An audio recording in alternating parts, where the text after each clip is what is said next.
စစ်ချိုချင်းရပြီဆိုတော့ကြတော့ခရမ်းကျင်တီအုပ်ပါမယ်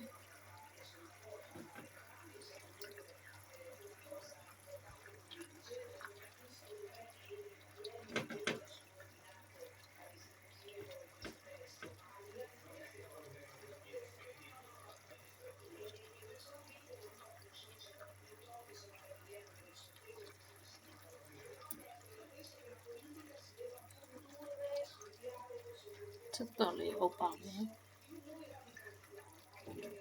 နော်ပါဆယ်အုပ်ပါမယ်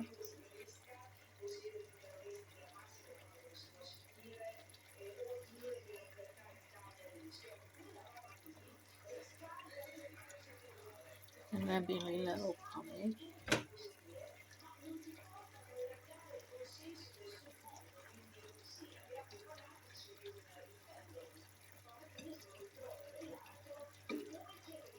မြင်းသီးလေးလည်းထည့်ပါမယ်